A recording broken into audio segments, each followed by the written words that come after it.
తినమ్మా.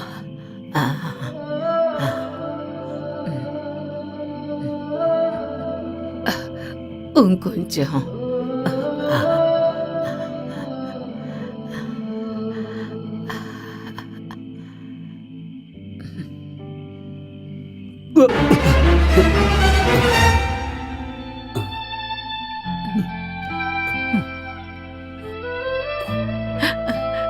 కాస్తైనా తినయ్యా. నాకొద్దు.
షైనీ ఎక్కడ?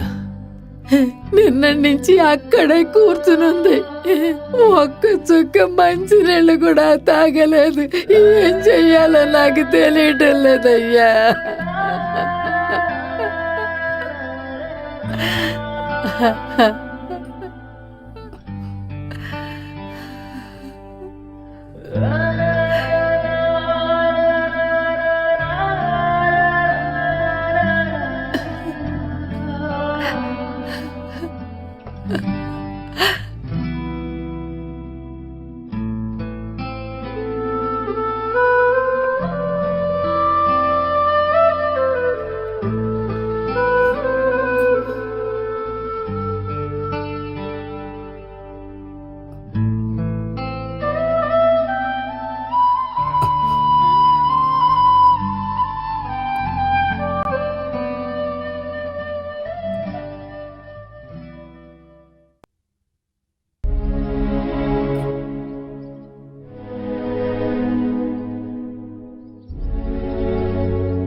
చనిపోయిన ఆశి కుటుంబానికి ప్రభుత్వం ₹1 కోటి పరిహారం ఇవ్వాలి.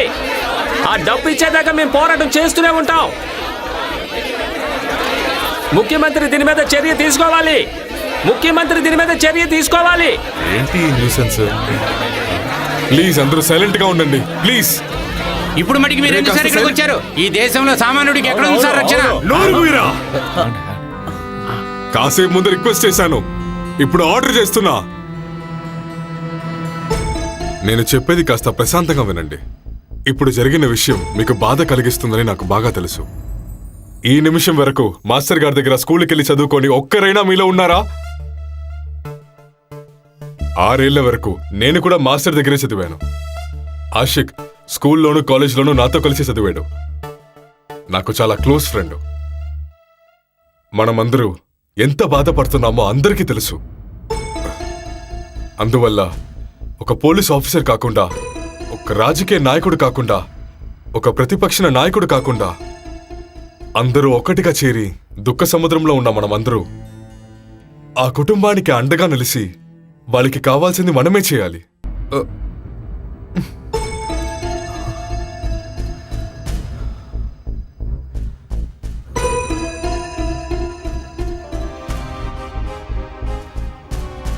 నేను కూడా మనిషినే.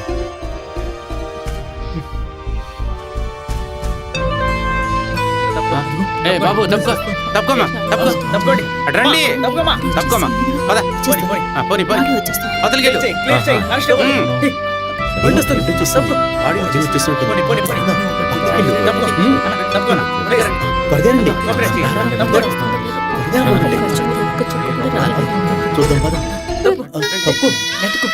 అమ్మా నా మాట వినమ్మా, నా మాట విను. ఒకసారి మాట్లాడా, అటు చూడు ఆశకు బాడీ వచ్చింది. ఒక్కసారి లేచినా ఏడు, ఒక్కసారి గట్టిగా ఏడు ఏడు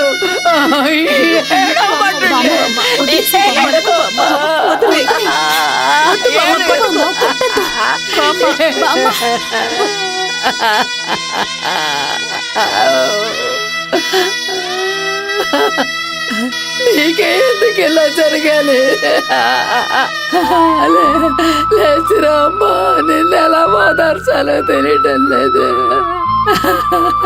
లేమ్మా, లేచండి, ఒకసారి మొగం చూసిరా అమ్మా. వెళ్ళవే.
For more updates, like, comment, subscribe to our channel. Hey darlings, గంటని click చేయడం మర్చిపోకండి.